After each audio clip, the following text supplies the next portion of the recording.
ನಮಸ್ಕಾರ ಸ್ನೇಹಿತರೆ. ಕೆಲವೊಮ್ಮೆ ಕೆಲವೊಂದು ಅವಕಾಶವನ್ನ ನಮ್ಮ ವೈರಿಗಳೇ ನಮಗೆ ಮಾಡಿಕೊಡ್ತಾರೆ ಅಂತಲೇ ಹೇಳ್ಬೋದು. ನೋಡಿ, ಮೊನ್ನೆ ಪೆಹಲ್ಗಾಮ್ನಲ್ಲಿ ನಡೆದಂತಹ ಭಯೋತ್ಪಾದಕ ದಾಳಿ, ಇದರಿಂದಾಗಿ ನಾವು ನಮ್ಮ 26 ನಾಗರಿಕರನ್ನ ಕಳ್ಕೊಂಡಿದ್ದೇವೆ. ಅದರಲ್ಲಿಯೂ ಈ ದಾಳಿ ಮಾಡಿದಂತಹ ಭಯೋತ್ಪಾದಕರು ಹಿಂದೂಗಳನ್ನೇ ಹುಡುಕಿ ಹುಡುಕಿ ಕೊಂದಿದ್ದಾರೆ. ಇದನ್ನ ಕೆಲವು ಕಾಂಗ್ರೆಸ್ಸಿಗರು ನಿರಾಕರಿಸ್ತಾ ಇದ್ದಾರೆ. ನಮಗೆ ಗೊತ್ತಿರಬಹುದು, ನಿಮಗೆ ನಮ್ಮ ರಾಜ್ಯದ ಕೆಲವೊಂದು ಕಾಂಗ್ರೆಸ್ ಮಂತ್ರಿಗಳಿರ್ಬೋದು ಅಥವಾ ಬೇರೆಯವರು ಇರ್ಬೋದು, ಹೇಳಿಕೆಗಳನ್ನ ಕೊಡ್ತಾ ಇದ್ದಾರೆ. ಆ ರೀತಿ ನಡೆದಿಲ್ಲ, ಎಲ್ಲಿಯೂ ಕೂಡ ಧರ್ಮವನ್ನ ಕೇಳಿ ಕೊಂದಿಲ್ಲ ಅಂತ ಕೂಡ ಹೇಳ್ತಾ ಇದ್ದಾರೆ. ಅವ್ರು ಏನೇ ಹೇಳ್ಕೊಳ್ಳಿ, ಯಾಕಂದ್ರೆ ಎಲ್ಲಾ ರೀತಿಯಾದಂತಹ ಸಾಕ್ಷ್ಯ ಎಲ್ಲರ ಕೈಲೂ ಇದೆ. ಯಾಕಂದ್ರೆ ಅಲ್ಲಿ ಸತ್ತವರ ಜೊತೆಲಿ ಇದ್ದವರು ಎಲ್ಲರೂ ಕೂಡ ಕ್ಲಿಯರ್ ಆಗಿ ಹೇಳ್ತಾ ಇದ್ದಾರೆ, ಅಲ್ಲಿ ಧರ್ಮವನ್ನ ಕೇಳಿ ಆತನನ್ನು ಕೊಲ್ಲಾಯ್ತು ಅಂತ ಹೇಳ್ತಾ ಇದ್ದಾರೆ. ಆದ್ರೆ ಇವರು ನಿರಾಕರಿಸ್ತಾ ಇದ್ದಾರೆ, ಇಲ್ಲ ಆ ರೀತಿ ನಡೆದೇ ಇಲ್ಲ ಅಂತ ಹೇಳ್ತಾರೆ. ಎಲ್ಲಿವರೆಗಂದ್ರೆ ಈ RB ತಿಮ್ಮಾಪುರ್ ಅಥವಾ ಕೆಲವು ಕಾಂಗ್ರೆಸ್ಸಿಗರು ಆ ಸಂದರ್ಭದಲ್ಲಿ ಆ ಸ್ಥಳದಲ್ಲಿ ನಾವೇ ಇದ್ದೇವೆ ಅನ್ನುವ ರೀತಿಯಲ್ಲಿ ಮಾತಾಡ್ತಾ ಇದ್ದಾರೆ. ನನಗೆ ಅನಿಸ್ತಾ ಇರೋದು ಏನು ಅಂತ ಹೇಳಿದ್ರೆ, ಖಂಡಿತವಾಗಿ ಇವರು ಆ ಸ್ಥಳದಲ್ಲಿ ಇರ್ಬೇಕಿತ್ತು, ಆಗ ಇವ್ರಿಗೆ ಗೊತ್ತಾಗ್ತಾ ಇತ್ತು ಅದನ್ನ ತಿಳಿಸ್ಲಿಕ್ಕೆ ಇವ್ರು ಇರ್ತಾ ಇದ್ರ ಇಲ್ವಾ ಅಂತೇಳಿ. ಅಲ್ಲಿ ಇವ್ರು ಬಾಯಿ ಬಡ್ಕೊಂಡಿದ್ರು ಕೂಡ, ನಾನು ಕಾಂಗ್ರೆಸ್ನವನು, ನಾವು ಯಾವಾಗ್ಲೂ ನಿಮ್ಮ ಪರವಾಗಿ ನಿಲ್ಲುವವರು, ನಿಮ್ಮ ಕೋಮಿನ ಪರವಾಗಿ ನಾವು ಮಾತಾಡುವವರು ಅಂತೇಳಿ ಹೇಳಿ ಇವ್ರು ಬಾಯಿ ಬಡ್ಕೊಂಡಿದ್ರು ಕೂಡ ಇವ್ರನ್ನ ಕೂಡ ಕೊಂದು ಬಿಡ್ತಾ ಇದ್ರು. ಇದು ಇವ್ರಿಗೆ ಅರ್ಥ ಆಗದೆ ಇರುವಂತಹ ವಿಷಯ. ಅದೇನೇ ಇರಲಿ, ಈಗ ಈ 26 ಜನರ ಬಲಿದಾನ ನಡೆದಿದೆಯಲ್ಲ, ಇವರ ಸಾವನ್ನ ನಾವು ಕೇವಲ ಸಾವು ಅಂತೇಳಿ ಹೇಳೋದು ಖಂಡಿತವಾಗಿ ತಪ್ಪು. ಇವರು ದೇಶಕ್ಕಾಗಿ ಬಲಿದಾನ ಮಾಡಿದ್ದಾರೆ ಅಂತ ಹೇಳ್ಬೇಕಾಗ್ತದೆ. ಯಾಕಂದ್ರೆ ಇವರ ಈ ಬಲಿದಾನದಿಂದಾಗಿ ಬಹುಶಃ ಭಾರತ ಬಹು ವರ್ಷಗಳಿಂದ ಸಾಧನೆ ಮಾಡ್ಲಿಕ್ಕೆ ಆಗದೆ ಇರುವಂತಹ ಒಂದು ಬಹುದೊಡ್ಡದಾದಂತಹ ಸಾಧನೆಯನ್ನ ಮಾಡುವ ಸಾಧ್ಯತೆ ಇದೆ. ಹಾಗಾಗಿ ಇದಕ್ಕೆ ನಾವು ಬಲಿದಾನ ಅಂತೇಳಿನೇ ಕರಿಬೇಕಾಗ್ತದೆ. ಹಾಗಾದ್ರೆ ಯಾವ ರೀತಿ ಏನು ಸಾಧನೆ ಮಾಡ್ಲಿಕ್ಕೆ ಹೊರಟಿದೆ ಭಾರತ, ಇದ್ರ ಬಗ್ಗೆ ಸ್ವಲ್ಪ ನಿಮ್ ಜೊತೆ ಮಾತಾಡ್ತಾ ಇದ್ದೇನೆ. ಸ್ನೇಹಿತರೆ, ನಿಮ್ಮೆಲ್ಲರೂ ಕಾಫಿ ಅಂತ ಯೂಟ್ಯೂಬ್ ಚಾನಲ್ಗೆ ಸ್ವಾಗತಿಸ್ತಾ ಇದ್ದೇನೆ. ಸ್ನೇಹಿತರೆ, ನಿಮ್ಗೆ ನೆನಪಿರ್ಬೋದು, ಅಜಿತ್ ದೋವಲ್ ಅವರು ಈ ಹಿಂದೆ ಒಂದು ಹೇಳಿಕೆಯನ್ನ ಕೊಟ್ಟಿದ್ರು. ಅದೇನು ಅಂತ ಹೇಳಿದ್ರೆ, ಮುಂದೆ ಯಾವತ್ತಾದ್ರೂ ಪಾಕಿಸ್ತಾನ ಒಂದೇ ಒಂದು ತಪ್ಪನ್ನ ಮಾಡಿದ್ರು ಕೂಡ ನಾವು ಈ ಪಾಕಿಸ್ತಾನವನ್ನ ಸಂಪೂರ್ಣವಾಗಿ ನಾಶ ಮಾಡ್ತೇವೆ ಅಂತೇಳಿ ಒಂದು ಹೇಳಿಕೆಯನ್ನ ಕೊಟ್ಟಿದ್ರು. ಅಂದ್ರೆ ಅವ್ರಿಗೆ ಹೇಳಿದ್ದೇನು ಅಂತ ಹೇಳಿದ್ರೆ, ಮುಂದೆ ಎಲ್ಲಿಯಾದ್ರೂ ಪಾಕಿಸ್ತಾನ ಈ ರೀತಿಯಾದಂತಹ ಭಯೋತ್ಪಾದಕ ದಾಳಿಯನ್ನ ಮಾಡಿದ್ರೆ ಅದರ ಪರಿಣಾಮವನ್ನ ಪಾಕಿಸ್ತಾನ ಎದುರಿಸಬೇಕಾಗ್ತದೆ ಅಂತೇಳಿ ಹೇಳಿದ್ರು.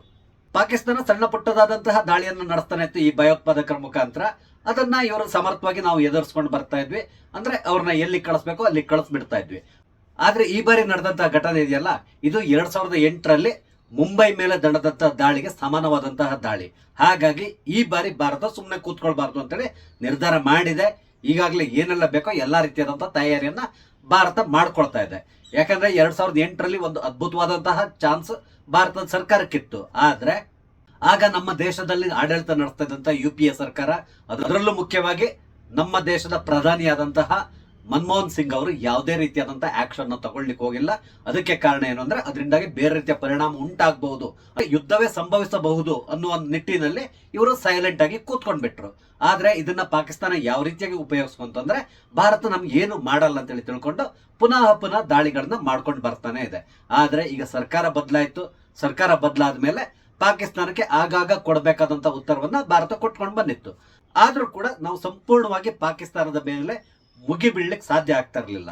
ಅದಕ್ಕೆ ಕಾರಣ ಏನು ಅಂದ್ರೆ, ನಮ್ಮ ಮಧ್ಯೆ ಇದ್ದಂತ ಕೆಲವೊಂದು ಅಗ್ರಿಮೆಂಟ್ಸ್ಗಳು, ಅದೇ ರೀತಿಯಲ್ಲಿ ನಮಗೆ ಇಂಟರ್ನ್ಯಾಷನಲ್ ಸಪೋರ್ಟ್ ಕೂಡ ಬೇಕಾಗ್ತದೆ. ಹಾಗಾಗಿ ಭಾರತ ಕೂಡ ಸ್ವಲ್ಪ ಸೈಲೆಂಟ್ ಆಗಿ ಇತ್ತು. ಆದ್ರೆ ಭಾರತದ ವಿದೇಶಾಂಗ ಸಚಿವ ಇರ್ಬೋದು, ಪ್ರಧಾನಿ ಇರ್ಬೋದು, ರಕ್ಷಣಾ ಸಚಿವ ಇರ್ಬೋದು, ಇವರೆಲ್ಲರೂ ಆಗಾಗ ಹೇಳಿಕೆಗಳನ್ನ ಕೊಡ್ತಾನೆ ಇದ್ರು. POKಯನ್ನ ಸದ್ಯದಲ್ಲೇ ನಾವು ವಶಕ್ಕೆ ಪಡ್ಕೊಳ್ತೇವೆ ಅಂತ ಹೇಳ್ತಾ ಇದ್ರು. ಅದಕ್ಕೆ ಕಾರಣ ಏನು ಅಂತ ಹೇಳಿದ್ರೆ, POKಯಲ್ಲಿ ನಡೀತಾ ಇದ್ದಂತಹ ಕೆಲವೊಂದು ವಿದ್ಯಮಾನಗಳು, ಅಲ್ಲಿಯ ಜನರೇ ಪಾಕಿಸ್ತಾನ ಸರ್ಕಾರದ ವಿರುದ್ಧ ಪ್ರತಿಭಟನೆಗಳನ್ನು ನಡೆಸ್ತಾ ಇದ್ರು. ನಮ್ಮನ್ನ ಭಾರತದೊಂದಿಗೆ ಸೇರ್ಲಿಕ್ಕೆ ಬಿಟ್ಬಿಡಿ ನಮ್ಮನ್ನ ಅಂತೇಳಿ ಕೇಳ್ಕೊಳ್ತಾ ಇದ್ರು. ಅದಕ್ಕೆ ಕಾರಣ ಏನಂದ್ರೆ, ಆರ್ಟಿಕಲ್ 370 ಅಬ್ರೋಗೇಷನ್ ಮಾಡಿದ್ಮೇಲೆ ಜಮ್ಮು ಕಾಶ್ಮೀರದಲ್ಲಿ ನಡೀತಾ ಇದ್ದಂತಹ ಡೆವಲಪ್ಮೆಂಟ್ಸ್ ಗಳನ್ನ ಅವರು ಕೂಡ ಕಣ್ಣಾರೆ ನೋಡ್ತಾ ಇದ್ರು. ಆದ್ರಿಂದಾಗಿ ಅವರು ಕೂಡ ಅಷ್ಟೇ, ನಮ್ಗೆ ಇಲ್ಲಿ ಯಾವುದೇ ರೀತಿಯಾದ ಫೆಸಿಲಿಟೀಸ್ ಇಲ್ಲ, ನಮ್ಮನ್ನ ಇಲ್ಲಿ ಪಾಕಿಸ್ತಾನ ಸರ್ಕಾರ 3ನೇ ದರ್ಜೆಯ ನಾಗರಿಕರ ತರದಲ್ಲಿ ನಡೆಸ್ಕೊಳ್ತಾ ಇದೆ, ಆದ್ರಿಂದ ನಮ್ಗೆ ಈ ಪಾಕಿಸ್ತಾನದ ಸಹವಾಸ ಬೇಡ ಅಂತಕೊಂಡು ಅವರು ಕೂಡ ಧ್ವನಿಯನ್ನ ಎತ್ತಲಿಕ್ಕೆ ಶುರು ಮಾಡಿದ್ರು. ಆದ್ರೆ ಪಾಕಿಸ್ತಾನ ಸರ್ಕಾರ ಆ ಧ್ವನಿಯನ್ನ ಅಡಗಿಸ್ಲಿಕ್ಕೆ ಪ್ರಯತ್ನಿಸ್ತಾ ಇತ್ತು. ಆದ್ರೆ ಈಗ ಏನಾಗಿದೆ, ಭಾರತಕ್ಕೆ ಆಯಾಚಿತವಾಗಿ ಒಂದು ಅವಕಾಶ ಸಿಕ್ಕ ರೀತಿಯಲ್ಲಿ ಕಾಣಿಸ್ತಾ ಇದೆ. ಅದಕ್ಕೆ ಕಾರಣ ಏನು ಅಂದ್ರೆ, ಈ ಪೆಹಲ್ಗಾಮ್ ಘಟನೆ. ಅದಕ್ಕೆ ನಾನು ಹೇಳಿದ್ದು, ಈ 26 ಜನರ ಬಲಿದಾನ ಖಂಡಿತವಾಗಿಯೂ ವೇಸ್ಟ್ ಆಗಲ್ಲ ಅಂತೇಳಿ ನಾನು ಹೇಳ್ತಾ ಇರೋದು. ಈಗ ಭಾರತ ಯಾವ ರೀತಿಯಾದಂತಹ ತಯಾರಿಯನ್ನು ನಡೆಸ್ತಾ ಇದೆ ಅಂತ ಹೇಳಿದ್ರೆ, ಸಂಪೂರ್ಣವಾಗಿ ಯುದ್ಧ ಸನ್ನದ್ಧ ಸ್ಥಿತಿಗೆ ಭಾರತ ಈಗಾಗಲೇ ಹೊರಳಿಕೊಂಡಿದೆ. ಯಾವುದೇ ಸಂದರ್ಭದಲ್ಲಿ ಪಾಕಿಸ್ತಾನದ ಮೇಲೆ ದಾಳಿಯನ್ನ ನಡೆಸುವ ಸಾಧ್ಯತೆ ಇದೆ. ಇದು ಈಗಾಗಲೇ ಪಾಕಿಸ್ತಾನಕ್ಕೆ ಗೊತ್ತಾಗ್ಬಿಟ್ಟಿದೆ. ಇತ್ತೀಚೆಗೆ ಬರ್ತಾ ಇರುವಂತಹ ಸುದ್ದಿಯ ಪ್ರಕಾರ ಅಲ್ಲಿಯ ಸೇನಾ ಮುಖ್ಯಸ್ಥ ಮುಲ್ಲಾ ಮುನೀರ್ ಇದಾನಲ್ಲ, ಆತ ಈಗಾಗಲೇ ಕಣ್ಮರೆ ಆಗ್ಬಿಟ್ಟಿದ್ದಾನೆ ಅಂತೇಳಿ ಹೇಳ್ತಾ ಇದ್ದಾರೆ. ಅಲ್ಲಿ ಸೈನಿಕರ ಬಂಡಾಯ ಕೂಡ ನಡೀತಾ ಇದೆ. ಈಗಾಗಲೇ 1200 ಸೈನಿಕರು ರಾಜೀನಾಮೆಯನ್ನು ಕೊಟ್ಟಿದ್ದಾರೆ. ಅದೇ ರೀತಿಯಲ್ಲಿ 250 ಜನ ಆಫೀಸರ್ಸ್ ಕೂಡ ಈಗಾಗಲೇ ರಾಜೀನಾಮೆಯನ್ನು ಕೊಟ್ಟಿದ್ದಾರೆ ಅಂತ ಹೇಳ್ತಾ ಇದ್ದಾರೆ. ಇದಕ್ಕೆ ಕಾರಣ ಏನು ಅಂದ್ರೆ ಅಲ್ಲಿರುವಂತಹ ಅವ್ಯವಸ್ಥೆ. ಈಗ ಅವರು ಕೂಡ ನಾವು ಯುದ್ಧ ಮಾಡ್ತೇವೆ ಅಂತೇಳಿ ಬಹಳಷ್ಟು ಹುಂಕರಿಸ್ತಾ ಇದ್ದಾರೆ. ಆದ್ರೆ ಇರುವಂತಹ ಸಮಸ್ಯೆ ಏನು ಅಂದ್ರೆ ಅವರಲ್ಲಿ ಯಾವುದೇ ರೀತಿಯಾದಂತಹ ಮೂಲಭೂತ ಸೌಕರ್ಯವೇ ಇಲ್ಲ ಅನ್ನುವ ಒಂದು ಸುದ್ದಿ ಕೂಡ ಬರ್ತಾ ಇದೆ. ಅಂದ್ರೆ ಅಲ್ಲಿ ಅವರು ಯುದ್ಧ ವಿಮಾನಗಳಿರ್ಬಹುದು ಅಥವಾ ಈ ಟ್ಯಾಂಕ್ಸ್ ಇರ್ಬಹುದು ಅಥವಾ ಸೇನಾ ವಾಹನಗಳಿಗೆ ಹಾಕ್ಲಿಕ್ಕೆ ಡೀಸೆಲ್ ಕೂಡ ಅಲ್ಲಿ ಸಮಸ್ಯೆ ಇದೆ. ಈ ಡೀಸೆಲ್ಗೆ ಹಣ ಹೊಂದಿಸ್ಲಿಕ್ಕೆ ಈಗ ಅವರು ಚೈನಾ ಹತ್ರ ಬೇಡ್ತಾ ಇದ್ದಾರೆ. ಅಂದ್ರೆ ಭಿಕ್ಷೆ ಪಾತ್ರ ಹಿಡ್ಕೊಂಡು ಅವ್ರಲ್ಲಿ ಕೇಳ್ತಾರೆ, ನಮ್ಗೊಂದ್ ಸ್ವಲ್ಪ ದುಡ್ಡು ಕೊಡಿ ಅಂತ ಭಿಕ್ಷೆ ಬೇಡ್ತಾ ಇದ್ದಾರೆ. ಚೈನಾ ಕೂಡ ಸ್ವಲ್ಪ ಕೊಡ್ಬೋದು ಅನ್ಸ್ತದೆ. ಯಾಕಂದ್ರೆ ಚೈನಾ ಇವರ ಐರನ್ ಬ್ರದರ್ ಅಂತ ಹೇಳ್ಕೊಂಡಿದೆ. ಆದ್ರಿಂದಾಗಿ ಚೈನಾದ ಒಂದಿಷ್ಟು ಹೆಲ್ಪ್ ಅವ್ರಿಗೆ ಸಿಗ್ತದೆ. ಆದ್ರೆ ಚೀನಾ ಯಾವುದೇ ಕಾರಣಕ್ಕೆ ನೇರವಾಗಿ ಯುದ್ಧದಲ್ಲಿ ಭಾಗಿಯಾಗಲ್ಲ. ಆದ್ರೆ ಅದಕ್ಕೆ ಬದಲಾಗಿ ಇವ್ರಿಗೆ ಬೇಕಾಗಿರುವ ಒಂದಿಷ್ಟು ಶಸ್ತ್ರಾಸ್ತ್ರಗಳನ್ನ ಇವರಿಗೆ ಪ್ರೊವೈಡ್ ಮಾಡುವಂತ ಸಾಧ್ಯತೆಗಳು ಇರ್ತದೆ. ಅದೇ ರೀತಿಯಲ್ಲಿ ಇನ್ನೂ ಒಂದು ದೇಶ ಕೂಡ ಪಾಕಿಸ್ತಾನಕ್ಕೆ ಸಪೋರ್ಟ್ ಆಗಿತ್ತು, ಅದು ಟರ್ಕಿ. ಏನಾಗಿದೆ ಅಂದ್ರೆ ನಿನ್ನೆ ಕೆಲವು ವಿಮಾನಗಳು ಟರ್ಕಿಯಿಂದ ಬಂದು ಪಾಕಿಸ್ತಾನದಲ್ಲಿ ಲ್ಯಾಂಡ್ ಆಗಿತ್ತು. ಆಗ ಬಂದಂತ ಸುದ್ದಿ ಏನು ಅಂತ ಹೇಳಿದ್ರೆ ಟರ್ಕಿಯಿಂದ ವಿಮಾನಗಳು ಶಸ್ತ್ರಾಸ್ತ್ರಗಳನ್ನ ಹೊತ್ಕೊಂಡು ಬಂದು ಪಾಕಿಸ್ತಾನದಲ್ಲಿ ಡಂಪ್ ಮಾಡ್ತಾ ಇದೆ ಅಂತ ಹೇಳ್ತಾ ಇದ್ರು. ಆದ್ರೆ ಟರ್ಕಿ ಇವತ್ತು ಅದಕ್ಕೆ ಸಂಬಂಧಪಟ್ಟಂತೆ ಒಂದು ಹೇಳಿಕೆಯನ್ನ ಬಿಡುಗಡೆ ಮಾಡಿದೆ. ನಾವು ಪಾಕಿಸ್ತಾನಕ್ಕೆ ಈ ಯುದ್ಧದ ವಿಷಯದಲ್ಲಿ ಯಾವುದೇ ರೀತಿಯಾದಂತಹ ಸಹಾಯವನ್ನ ಮಾಡ್ತಾ ಇಲ್ಲ. ನಮ್ಮ ವಿಮಾನಗಳು ಅಲ್ಲಿ ಹೋಗಿದ್ದು ಕೇವಲ ಇಂಧನ ತುಂಬಿಸ್ಕೊಳ್ಳಿಕ್ಕಾಗಿ. ಅದಕ್ಕೆ ಬದಲಾಗಿ ನಾವು ಯಾವುದೇ ರೀತಿಯಾದಂತಹ ಯುದ್ಧ ಸಾಮಗ್ರಿಯನ್ನ ಅವರಿಗೆ ಹ್ಯಾಂಡ್ ಓವರ್ ಮಾಡಿಲ್ಲ ಅಂತ ಒಂದು ಹೇಳಿಕೆಯನ್ನು ಕೂಡ ಕೊಟ್ಟಿದ್ದಾರೆ. ಅದೇನೇ ಇರಲಿ, ಈ ಟರ್ಕಿಯನ್ನು ಕೂಡ ನಂಬಲಿಕ್ಕೆ ಸಾಧ್ಯ ಇಲ್ಲದೆ ಇರುವಂತಹ ದೇಶ. ಅವರು ಕೂಡ ಇವ್ರ ಸಪೋರ್ಟಿಗೆ ಬರುವಂತ ಸಾಧ್ಯತೆ ಇದೆ. ಅದು ಬಿಟ್ರೆ ಅಂತಾರಾಷ್ಟ್ರೀಯವಾಗಿ ಪಾಕಿಸ್ತಾನದ ಜೊತೆಗೆ ಯಾವುದೇ ದೇಶ ನಿಲ್ತಾ ಇಲ್ಲ. ಯಾಕಂದ್ರೆ ಭಾರತ ಈಗಾಗಲೇ ಅದಕ್ಕೆ ಬೇಕಾದಂತ ಎಲ್ಲಾ ವ್ಯವಸ್ಥೆಯನ್ನ ಮಾಡಿದೆ. ಹೆಚ್ಚು ಕಡಿಮೆ 100ಕ್ಕೂ ಹೆಚ್ಚು ದೇಶಗಳಿಗೆ ಭಾರತ ಈಗಾಗಲೇ ಸಾಕ್ಷ್ಯವನ್ನು ಒದಗಿಸಿದೆ. ಪಾಕಿಸ್ತಾನ ಭಾರತದಲ್ಲಿ ಯಾವ ರೀತಿಯಾಗಿ ಈ ಭಯೋತ್ಪಾದಕ ದಾಳಿಯನ್ನು ನಡೆಸಿದೆ ಅನ್ನುವ ಒಂದು ಸಂಪೂರ್ಣವಾದಂತಹ ಸಾಕ್ಷ್ಯಗಳನ್ನ ಈ ಎಲ್ಲ ದೇಶಗಳಿಗೆ ಕೊಟ್ಟಿದೆ. ಹಾಗಾಗಿ ಆ ಎಲ್ಲ ದೇಶಗಳು ಈಗ ಭಾರತದ ಜೊತೆಗೆ ನಿಂತಿದೆ. ವಿಶ್ವಸಂಸ್ಥೆಯಲ್ಲಿ ನಮ್ಮ ದೇಶದ ಪ್ರತಿನಿಧಿ ಕೂಡ ಇತ್ತೀಚೆಗೆ ಪಾಕಿಸ್ತಾನದ ರಕ್ಷಣಾ ಸಚಿವನಾದಂತಹ ಖ್ವಾಜಾ ಆಸಿಫ್ ಕೊಟ್ಟಿರುವ ಒಂದು ಹೇಳಿಕೆ ಇದೆಯಲ್ಲ, ಅಂದ್ರೆ ಆತ ಟಿವಿಗೆ ಒಂದು ಇಂಟರ್ವ್ಯೂ ಅನ್ನು ಕೊಟ್ಟಿದ್ದಾನೆ. ಆ ಇಂಟರ್ವ್ಯೂ ಅಲ್ಲಿ ಆತ ಆ ದೇಶ ಏನ್ ಮಾಡ್ತಾ ಇದೆ ಅನ್ನೋದನ್ನ ಒಪ್ಕೊಂಡ್ ಬಿಟ್ಟಿದ್ದ. ನಾವು ಭಯೋತ್ಪಾದಕರನ್ನ ಬೇರೆ ಬೇರೆ ದೇಶಗಳ ಕುಮ್ಮಕ್ಕಿನಿಂದಾಗಿ ಹುಟ್ಟು ಹಾಕಿದ್ದೇವೆ, ಆದ್ರೆ ಇದರಿಂದಾಗಿ ಈಗ ನಾವೇ ಸಮಸ್ಯೆಯಲ್ಲಿ ಸಿಲುಕಿದ್ದೇವೆ ಅಂತೇಳಿ ಆತ ಓಪನ್ ಆಗಿ ಒಪ್ಕೊಂಡ್ ಬಿಟ್ಟಿದ್ದ. ಅದು ಟಿವಿ ಇಂಟರ್ವ್ಯೂ. ಆ ಫುಟೇಜ್ ನಿಮ್ಗೆ ಎಲ್ಲಾ ಕಡೆ ಸಿಗ್ತದೆ. ಇದೇ ಇಂಟರ್ವ್ಯೂನ ನಮ್ಮ ವಿಶ್ವಸಂಸ್ಥೆಯ ಪ್ರತಿನಿಧಿಯವರು ಉಲ್ಲೇಖಿಸಿದ್ದಾರೆ. ಅಂದ್ರೆ ಇಡೀ ಜಗತ್ತಿನ ಎದುರಿಗೆ ಪಾಕಿಸ್ತಾನದ ಅಂತರಂಗ ಏನು, ಅದು ಏನ್ ಮಾಡ್ತಾ ಇದೆ ಅನ್ನೋದನ್ನ ಓಪನ್ ಆಗಿ ಅವರು ತಿಳಿಸ್ಬಿಟ್ಟಿದ್ದಾರೆ. ಅದನ್ನ ಒಪ್ಕೊಂಡಿರುವ ವ್ಯಕ್ತಿ ಕೂಡ ಅಷ್ಟೇ ಅತ್ಯಂತ ಜವಾಬ್ದಾರಿಯುತವಾದಂತಹ ಸ್ಥಾನದಲ್ಲಿರುವ ಅಲ್ಲಿಯ ರಕ್ಷಣಾ ಸಚಿವ. ಹಾಗಾಗಿ ಪಾಕಿಸ್ತಾನ ಈಗ ಪ್ರಪಂಚದ ಎದುರಿಗೆ ಬೆತ್ತಲೆಯಾಗಿ ನಿಂತು ಬಿಟ್ಟಿದೆ. ಅಂದ್ರೆ ಪಾಕಿಸ್ತಾನ ಏನು ಅನ್ನೋದು ಇಂಚಿಂಚು ಎಲ್ರಿಗೂ ಗೊತ್ತಾಗ್ತಾ ಇದೆ. ಈ ಮಧ್ಯೆ ಪಾಕಿಸ್ತಾನ ಮಾಡ್ಕೊಳ್ತಾ ಇರುವಂತಹ ಕೆಲವೊಂದು ಎಡವಟ್ಟುಗಳಿಂದ ಅದು ಭಾರತ ತಗೊಳ್ತಾ ಇರುವಂತಹ ಕೆಲವೊಂದು ಆಕ್ಷನ್ ಗಳಿಗೆ ರಿಯಾಕ್ಷನ್ ಅನ್ನುವ ರೀತಿಯಲ್ಲಿ ಅವರು ಕೂಡ ಭಾರತಕ್ಕೆ ಇಂಡೈರೆಕ್ಟ್ ಆಗಿ ಸಪೋರ್ಟ್ ಮಾಡ್ತಾ ಇದ್ದಾರೆ. ನಿಮ್ಗೆ ಗೊತ್ತಿದೆ, ಈ ದಾಳಿ ನಡೆದ ತಕ್ಷಣ ಭಾರತ ಯಾವ ರೀತಿ ರಿಯಾಕ್ಟ್ ಮಾಡ್ತು ಅಂತೇಳಿ. ಫಸ್ಟ್ ಇವ್ರು ಮಾಡಿದ್ದೇನು, ನಮ್ಮ ವಾಟರ್ ಟ್ರೀಟಿ ಏನು ಒಂದು ಅಗ್ರಿಮೆಂಟ್ ಇದೆಯಲ್ಲ ಸಿಂಧು ನದಿ ನೀರಿನ ಹಂಚಿಕೆ ವಿಷಯದಲ್ಲಿ, ಆ ವಾಟರ್ ಟ್ರೀಟಿಯನ್ನ ಸದ್ಯಕ್ಕೆ ನಾವು ಸಸ್ಪೆಂಡ್ ಮಾಡ್ತಾ ಇದ್ದೇವೆ ಅಂತ ಭಾರತ ಒಂದು ಹೇಳಿಕೆಯನ್ನು ಕೊಡ್ತು. ಈ ಒಂದು ವಾಟರ್ ಟ್ರೀಟಿಯನ್ನ ಸಸ್ಪೆಂಡ್ ಮಾಡೋದ್ರಿಂದ ಭಾರತಕ್ಕೆ ಬಹಳಷ್ಟು ಉಪಯೋಗ ಇದೆ. ಯಾಕಂದ್ರೆ ಭಾರತ ಈಗ ಕೂಡ ಅಷ್ಟೇ ಕೇವಲ 20% ನೀರನ್ನ ಮಾತ್ರ ಉಪಯೋಗಿಸ್ಕೊಳ್ತಾರೆ ಈ ಸಿಂಧು ನದಿಯಿಂದ. ಉಳಿದ ಎಲ್ಲಾ ನೀರು ಅಂದ್ರೆ 80% ನೀರು ಪಾಕಿಸ್ತಾನಕ್ಕೆ ಹೊರದು ಹೋಗ್ತಾ ಇದೆ. ಮುಂದಿನ ದಿನಗಳಲ್ಲಿ ನಾವು ಇಲ್ಲಿ ನಂಬೇಕಾದಂತಹ ಡ್ಯಾಮ್ ಗಳನ್ನ ಮಾಡ್ಕೋಬಹುದು ಅಥವಾ ಬೇರೆ ಬೇರೆ ರೀತಿಯಾದಂತಹ ಡೆವಲಪ್ಮೆಂಟ್ಸ್ ಗಳಿಗೆ ಆ ನೀರನ್ನ ನಾವು ಉಪಯೋಗಿಸಬಹುದು. ಅದನ್ನ ಪ್ರಶ್ನೆ ಮಾಡ್ಲಿಕ್ಕೆ ಪಾಕಿಸ್ತಾನಕ್ಕೆ ಸಾಧ್ಯವೇ ಇಲ್ಲ. ಆ ರೀತಿಯ ಅಗ್ರಿಮೆಂಟ್ ಅನ್ನ ಸದ್ಯಕ್ಕೆ ನಾವು ಸಸ್ಪೆಂಡ್ ನಲ್ಲಿ ಇಟ್ಬಿಟ್ಟಿದ್ವಿ, ಅಂದ್ರೆ ಅಮಾನತಿನಲ್ಲಿ ಇಟ್ಬಿಟ್ಟಿದ್ದಾರೆ. ಇದಕ್ಕೆ ಉತ್ತರ ಕೊಡುವ ರೀತಿಯಲ್ಲಿ ಈ ಪಾಕಿಸ್ತಾನ ಒಂದು ನಾನ್ಸೆನ್ಸ್ ಸ್ಟೆಪ್ ಅನ್ನು ತಗೊಳ್ತು ಅಂತ ಹೇಳಬಹುದು. ಯಾಕಂದ್ರೆ ನಾನು ಯಾಕೆ ನಾನ್ಸೆನ್ಸ್ ಅಂತ ಹೇಳ್ತಾ ಇದ್ದೇನೆ ಅಂತೇಳಿ ಮತ್ತೆ ನಿಮ್ಗೆ ಗೊತ್ತಾಗ್ತದೆ. ಯಾಕಂದ್ರೆ ಇವರು ಸಿಮ್ಲಾ ಒಪ್ಪಂದ ಏನಿದೆ ಅದನ್ನ ಈಗ ಇವರು ರದ್ದುಗೊಳಿಸಿದ್ದಾರೆ. ಈಗ ರದ್ದುಗೊಳಿಸೋದು ಮತ್ತು ಅಮಾನತಿನಲ್ಲಿಡೋದು ಇದು ಎರಡಕ್ಕೂ ಬಹಳಷ್ಟು ವ್ಯತ್ಯಾಸ ಇರ್ತದೆ. ಯಾಕಂದ್ರೆ ಪಾಕಿಸ್ತಾನ ಅವರ ಎಜುಕೇಶನ್ ಲೆವೆಲ್ ಆ ಮಟ್ಟದಲ್ಲೇ ಇರ್ತದೆ. ಅವರಿಗೆ ಇದೆರಡರ ಡಿಫರೆನ್ಸ್ ಕೂಡ ಚೆನ್ನಾಗಿ ಗೊತ್ತಿಲ್ಲ ಅನ್ಸ್ತದೆ. ಈಗ ಏನಾಗಿದೆ, ಸಿಮ್ಲಾ ಒಪ್ಪಂದವನ್ನ ಇವರು ರದ್ದುಗೊಳಿಸಿದಾರಲ್ಲ, ಇದರಿಂದಾಗಿ ಲಾಭ ಆಗ್ತಾ ಇರೋದು ಕೂಡ ಭಾರತಕ್ಕೆ. ಎಲ್ಲಕ್ಕಿಂತ ಮೊದಲು ಈ ಸಿಮ್ಲಾ ಒಪ್ಪಂದದಲ್ಲಿ ಏನಿದೆ ಅದನ್ನ ಫಸ್ಟ್ ಹೇಳ್ಬಿಡ್ತಾನೆ ಆದಷ್ಟು ಶಾರ್ಟ್ ಆಗಿ. ಈ ಸಿಮ್ಲಾ ಒಪ್ಪಂದ ನಡೆದಿದ್ದು 1972ರಲ್ಲಿ ಬಾಂಗ್ಲಾದೇಶ ಉದಯ ಆಗ್ಲಿಕ್ಕೆ ಕಾರಣ ಆದಂತಹ ಯುದ್ಧ ಇದೆಯಲ್ಲ, ಆ ಸಂದರ್ಭದಲ್ಲಿ ನಡೆದಂತಹ ಅಗ್ರಿಮೆಂಟ್. ಅಂದ್ರೆ ಪಾಕಿಸ್ತಾನ ಸೋತು ಸುಣ್ಣಾಯಿತು.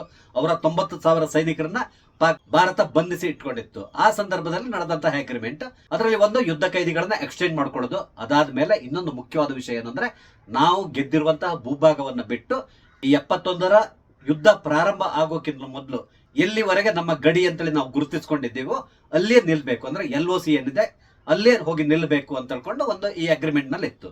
ಹಾಗಾಗಿ ಇಲ್ಲಿವರೆಗೂ ಕೂಡ ಈ ಅಗ್ರಿಮೆಂಟ್ ಪ್ರಕಾರ ನಾವು LOC ಅನ್ನ ದಾಟಿ ಆ ಕಡೆ ಹೋಗುವಾಗ ಇರಲಿಲ್ಲ. ಆದ್ರೆ ಈಗ ಏನಾಗಿದೆ, ಈ ಸಿಮ್ಲಾ ಒಪ್ಪಂದವನ್ನ ಇವರು ರದ್ದು ಮಾಡಿಬಿಟ್ಟಿದ್ದಾರೆ. ಆ ಮುಖಾಂತರ ಈ ಗಡಿ ರೇಖೆ ಏನಿದೆ ಇದನ್ನ ನಾವು ಯಾವಾಗ ಬೇಕಾದ್ರೂ ವಯೋಲೇಟ್ ಮಾಡಬಹುದು. ಆ ಮುಖಾಂತರ ಭಾರತಕ್ಕೆ ಒಂದು ಮುಕ್ತವಾದ ಅವಕಾಶವನ್ನ ಪಾಕಿಸ್ತಾನವೇ ಮಾಡಿಕೊಟ್ಟಿದೆ. ನಾವೀಗ ಯಾವುದೇ ರೀತಿಯಾದಂತಹ ಹಿಂದೇಟು ಹಾಕದೇನೆ ಈ ಗಡಿ ರೇಖೆಯನ್ನ ದಾಟಿ ಪಾಕಿಸ್ತಾನದ ಒಳಗಡೆ ನುಗ್ಲಿಕ್ಕೆ ಮುಕ್ತವಾದಂತಹ ಅವಕಾಶ ಈಗ ಸಿಕ್ಕಂತಾಗಿದೆ. ಈಗಾಗಲೇ ಭಾರತ ಸೇನೆ ಸಂಪೂರ್ಣವಾಗಿ ಸನ್ನದ್ಧ ಆಗ್ತಾ ಇದೆ. ನಮ್ಮ ಟಾರ್ಗೆಟ್ ಇರೋದು ಕೂಡ ಅಷ್ಟೇ, POK ಅಂದ್ರೆ ಪಾಕಿಸ್ತಾನ ಆಕ್ಯುಪೈಡ್ ಕಾಶ್ಮೀರ್ ಏನಿದೆ ಅದನ್ನ ವಶಪಡಿಸಿಕೊಳ್ಳೋದೇ ನಮ್ಮ ಮುಖ್ಯ ಧ್ಯೇಯವಾಗಿದೆ. ಅದರ ಜೊತೆಗೆ ಇನ್ನೊಂದು ಸ್ವಲ್ಪ ಭೂಭಾಗವನ್ನು ವಶಪಡಿಸಿಕೊಳ್ಳಬಹುದು, ಅದು ಮುಂದಿನ ದಿನಗಳಲ್ಲಿ ಗೊತ್ತಾಗ್ತದೆ. ಇಲ್ಲಿವರೆಗೆ POK ಅಂತೇಳಿತ್ತು, ಅಂದ್ರೆ ಪಾಕಿಸ್ತಾನ ಆಕ್ಯುಪೈಡ್ ಕಾಶ್ಮೀರ್ ಅಂತೇಳಿತ್ತು. ಅದನ್ನ ಮುಂದಿನ ದಿನಗಳಲ್ಲಿ ಸ್ವಲ್ಪ ಬದಲಾವಣೆ ಮಾಡಬಹುದು ಭಾರತ. ಅದೇನು ಅಂತ ಹೇಳಿದ್ರೆ ಇಂಡಿಯಾ ಆಕ್ಯುಪೈಡ್ ಪಾಕಿಸ್ತಾನ ಅನ್ನುವ ಒಂದು ಹೊಸದಾದಂತಹ ಒಂದು ಭೂಭಾಗವನ್ನ ನಾವು ಪಡ್ಕೊಳ್ಳಿಕ್ಕೆ ಕೂಡ ಸಾಧ್ಯತೆ ಇರ್ತದೆ. ಅದಕ್ಕೆ ಕೂಡ ಭಾರತ ಮೋಸ್ಟ್ಲಿ ತಯಾರಿ ನಡೆಸ್ತಾ ಇದೆ. ಈಗಾಗಲೇ ಇದರ ಸುಳಿವು ಪಾಕಿಸ್ತಾನ ಸೇನೆ ಸಿಕ್ಕಿದೆ ಅನ್ನುವ ಸುದ್ದಿ ಕೂಡ ಬರ್ತಾ ಇದೆ. ಅಂದ್ರೆ ಅವ್ರಿಗೆ ಗೊತ್ತಾಗಿದೆ ನಮ್ಮ ಇಂಟೆನ್ಷನ್ ಏನು ಅನ್ನೋದು. ಹಾಗಾಗಿ ಮುಂದಿನ ದಿನಗಳಲ್ಲಿ ಎಲ್ಲಿಯಾದ್ರೂ ಯುದ್ಧ ನಡೆದ್ರೆ ಈ POK ಸಮಸ್ಯೆ ಏನಿದೆ ಇದನ್ನ ಪರಿಹಾರ ಮಾಡ್ತಾರೆ. ಅದ್ರ ಜೊತೆಯಲ್ಲಿ ಬಹುಶಃ ಲಾಹೋರ್ನು ಕೂಡ ನಾವು ವಶಪಡಿಸಿಕೊಂಡ್ರು ಆಶ್ಚರ್ಯ ಪಡ್ಬೇಕಾದಂತಹ ಅವಶ್ಯಕತೆ ಇಲ್ಲ. ಇದು ಒಂದು ಕಡೆಯಿಂದ ಭಾರತ ಕೊಡುವಂತಹ ಪೆಟ್ಟಾದ್ರೆ ಪಾಕಿಸ್ತಾನಕ್ಕೆ, ಇನ್ನೊಂದು ಕಡೆಯಿಂದ ಬಲೂಚಿಸ್ತಾನದಲ್ಲಿ ಸಮಸ್ಯೆ ಇದೆ. ಬಲೂಚಿಸ್ತಾನದ ಸ್ವಾತಂತ್ರ್ಯಕ್ಕಾಗಿ ಹೋರಾಡ್ತಾ ಇರುವಂತಹ ಈ ಹೋರಾಟಗಾರರಿಗೆ ಭಾರತೀಯ ಸೇನೆ ಸ್ವಲ್ಪ ಸಹಾಯ ಮಾಡಿದ್ರು ಸಾಕು. ಬಲೂಚಿಸ್ತಾನ ಕೂಡ ಪಾಕಿಸ್ತಾನದ ಕೈ ತಪ್ಪಿ ಹೋಗೋದ್ರಲ್ಲಿ ಯಾವುದೇ ರೀತಿಯಾದಂತಹ ಸಂಶಯ ಇಲ್ಲ. ಹಾಗೇನೆ ಇನ್ನೊಂದು ದೇಶ ಕೂಡ ಪಾಕಿಸ್ತಾನದ ಮೇಲೆ ದಂಡೆತ್ತಿ ಈಗಾಗಲೇ ಬಂದು ನಿಂತ್ಕೊಂಡ್ ಬಿಟ್ಟಿದೆ. ಅದ್ಯಾವುದು ಅಂದ್ರೆ ಅಫ್ಘಾನಿಸ್ತಾನ ಕೂಡ ಅಷ್ಟೇ. ಈಗಾಗಲೇ ಡ್ಯೂರಾಂಡ್ ಲೈನ್ ನಲ್ಲಿ ಅವರು ತಮ್ಮ ಸೇನೆಯನ್ನು ನುಗ್ಗಿಸ್ಲಿ ಪ್ರಯತ್ನಿಸ್ತಾ ಇದ್ದಾರೆ. ಪ್ರತಿದಿನ ಅಲ್ಲಿ ಗುಂಡಿನ ಚಕಮಕಿ ನಡೀತಾ ಇದೆ. ಇದಕ್ಕೆ ಕಾರಣ ಏನು ಅಂದ್ರೆ ಈ ಡ್ಯೂರಾಂಡ್ ಲೈನ್ ಏನಿದೆ ಅದನ್ನ ಪಾಕಿಸ್ತಾನ ಮತ್ತು ಅಫ್ಘಾನಿಸ್ತಾನದ ನಡುವೆ ಇರುವಂತಹ ಬಾರ್ಡರ್ ಅಂತ ಹೇಳಿ ಈ ಹಿಂದೆ ಬ್ರಿಟಿಷರು ಗುರುತಿಸಿದ್ರು. ಆದ್ರೆ ಈ ಬಾರ್ಡರ್ ಅನ್ನ ಯಾವುದೇ ಕಾರಣಕ್ಕೂ ನಾವು ಒಪ್ಪಲ್ಲ ಅಂತ ಹೇಳಿ ಅಫ್ಘಾನಿಸ್ತಾನ ಸರ್ಕಾರ ಹಿಂದಿನಿಂದನೂ ಹೇಳ್ಕೊಂಡು ಬಂದಿದೆ. ಈಗಂತೂ ಬಿಡಿ ಅಲ್ಲಿ ಅಫ್ಘಾನಿಸ್ತಾನದಲ್ಲಿರೋದು ತಾಲಿಬಾನ್ ಸರ್ಕಾರ. ಇವರು ಈಗಾಗಲೇ ಡ್ಯೂರಾಂಡ್ ಲೈನ್ ನಲ್ಲಿ ಬಂದು ನಿಂತು ಬಿಟ್ಟಿದ್ದಾರೆ. ಯಾವುದೇ ಕ್ಷಣದಲ್ಲಿ ಡ್ಯೂರಾಂಡ್ ಲೈನ್ ಅನ್ನ ದಾಟಿ ಅವರು ಒಳಗಡೆ ನುಗ್ಗುವಂತ ಸಾಧ್ಯತೆ ಇದೆ. ಆ ಮುಖಾಂತರ ಅಫ್ಘಾನಿಸ್ತಾನ ಕೂಡ ಪಾಕಿಸ್ತಾನಕ್ಕೆ ಶಾಕ್ ಕೊಡುವ ಸಾಧ್ಯತೆ ಇದೆ. ಇದ್ರ ಜೊತೆಯಲ್ಲಿ ಇನ್ನೊಂದು ಸಮಸ್ಯೆ ಏನಂದ್ರೆ ಖೈಬರ್ ಪಖ್ತೂನ್ಖ್ವಾ ಇಲ್ಲಿರುವಂತಹ ಬುಡಕಟ್ಟು ಜನಾಂಗದವರು ಇದು ಸಪರೇಟ್ ದೇಶ ಅಂತ ಹೇಳ್ಕೊಂಡು ಈಗಾಗಲೇ ಹೇಳ್ಕೊಂಡು ಬರ್ತಾ ಇದ್ದಾರೆ. ಬಹಳಷ್ಟು ಸಮಸ್ಯೆ ಖೈಬರ್ ಪಖ್ತೂನ್ಖ್ವಾದಲ್ಲಿದೆ. ಅವರು ಕೂಡ ಈ ರಾಜ್ಯವನ್ನ ಕಸಿದುಕೊಳ್ಳುವಂತ ಸಾಧ್ಯತೆ ಇದೆ. ಕೊನೆಗೆ ಇವರು ಉಳಿಯೋದು ಯಾವುದು ಅಂದ್ರೆ ಸಿಂಧ್ ಪ್ರಾಂತ್ಯ ಮತ್ತೆ ಪಂಜಾಬ್ ಪ್ರಾಂತ್ಯ. ಇದರಲ್ಲಿ ಸಿಂಧ್ ಪ್ರಾಂತ್ಯದಲ್ಲೂ ಕೂಡ ಸಮಸ್ಯೆಗಳುಂಟು. ಅದು ಕ್ರಮೇಣ ಜಾಸ್ತಿ ಆಗ್ತಾ ಹೋಗ್ಬೋದು. ಒಟ್ಟಾರೆಯಾಗಿ ಪಾಕಿಸ್ತಾನದ ಮೇಲೆ ಭಾರತ ಒಮ್ಮೆ ದಂಡೆತ್ತಿ ಹೋಯ್ತು ಅಂತ ಹೇಳಿದ್ರೆ ಪಾಕಿಸ್ತಾನ ಪೀಸ್ ಆಗೋದ್ರಲ್ಲಿ ಯಾವುದೇ ಸಂಶಯ ಇಲ್ಲ. ಈಗಾಗಲೇ ತಯಾರಿ ನಡೀತಾ ಇದೆ. ಕೆಲವರು ಹೇಳ್ತಾ ಇದ್ದಾರೆ ಯಾಕೆ ಇನ್ನು ಇವ್ರು ಸುಮ್ಮನೆ ಕೂತ್ಕೊಂಡಿದ್ದಾರೆ ಅಂತೇಳಿ. ಯಾಕಂದ್ರೆ ನಾವು ಹೋಗ್ತಾ ಇರೋದು ಯುದ್ಧ ಮಾಡ್ಲಿಕ್ಕೆ ಹೋಗುವಾಗ ನಾವು ಸೋಲೋದಕ್ಕಾಗಿ ಯುದ್ಧ ಮಾಡೋದಲ್ಲ, ಅದಕ್ಕೆ ಬದಲಾಗಿ ಗೆಲುವಿಗಾಗಿ ಯುದ್ಧ ಮಾಡ್ತಾ ಇರೋದು. ಅದಕ್ಕೆ ಬೇಕಾದಂತಹ ಎಲ್ಲಾ ತಯಾರಿಯನ್ನ ಭಾರತ ಮಾಡ್ಕೊಳ್ತಾ ಇದೆ.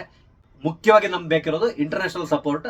ಅದನ್ನ ಈಗಾಗಲೇ ಭಾರತ ಪಡ್ಕೊಂಡಿದೆ. ಅದಾದ್ಮೇಲೆ ಬೇರೆ ಬೇರೆ ರೀತಿಯಾದಂತಹ ತಯಾರಿಯನ್ನ ಭಾರತ ನಡೆಸ್ಕೊಳ್ತಾ ಇದೆ. ಈಗಾಗಲೇ ಭಾರತದ ಯುದ್ಧ ನೌಕೆಗಳು ಪಾಕಿಸ್ತಾನದ ಜಲ ಗಡಿಯಲ್ಲಿ ಹೋಗಿ ನಿಂತ್ಕೊಂಡಿದೆ. ಅದೇ ರೀತಿಯಲ್ಲಿ ಭಾರತೀಯ ಸೇನೆ ಕೂಡ ಗಡಿಯಲ್ಲಿ ಜಮಾವಣೆ ಆಗ್ತಾ ಇದೆ. ಹಾಗೇನೆ ವಾಯುದಾಳಿಯನ್ನು ನಡೆಸಲಿಕ್ಕೆ ಕೂಡ ಸಂಪೂರ್ಣವಾದ ಸನ್ನದ್ಧ ಸ್ಥಿತಿಯಲ್ಲಿ ಏರ್ ಫೋರ್ಸ್ ನಿಂತಿದೆ. ಆದ್ರಿಂದ ಯಾವುದೇ ಕ್ಷಣದಲ್ಲಿ 3 ಕಡೆಗಳಿಂದ ಪಾಕಿಸ್ತಾನದ ಮೇಲೆ ಭಾರತ ಆಕ್ರಮಣ ಮಾಡುವಂತ ಸಾಧ್ಯತೆ ಇದೆ. ಇದು ಪಾಕಿಸ್ತಾನ ಸರ್ಕಾರಕ್ಕೂ ಗೊತ್ತಾಗಿದೆ. ಈಗಾಗಲೇ ಪಾಕಿಸ್ತಾನದ ಸೇನಾ ಮುಖ್ಯಸ್ಥ ಮುನೀರ್ ಎಲ್ಲಿದ್ದಾನೆ ಅನ್ನೋದು ಗೊತ್ತಿಲ್ಲ. ಆತ ತನ್ನ ಫ್ಯಾಮಿಲಿಯನ್ನ ಈಗಾಗಲೇ ಲಂಡನ್ ಶಿಫ್ಟ್ ಮಾಡಿದಂತೆ. ಅದೇ ರೀತಿಯಲ್ಲಿ ಹಲವಾರು ಸೇನಾ ಮುಖ್ಯಸ್ಥರು ತಮ್ಮ ಫ್ಯಾಮಿಲಿಯನ್ನ ಈಗಾಗಲೇ ಬೇರೆ ಬೇರೆ ದೇಶಗಳಿಗೆ ಕಳಿಸ್ತಾ ಇದ್ದಾರೆ. ಅವ್ರಿಗೆ ಗೊತ್ತಾಗೋಗಿದೆ ಭಾರತ ಈ ಬಾರಿ ಪಾಕಿಸ್ತಾನವನ್ನ ಬಿಡೋಲ್ಲ. ಈ POK ಏನಿದೆ ಇದನ್ನ ಭಾರತ ಕಬಳಿಸ್ತದೆ.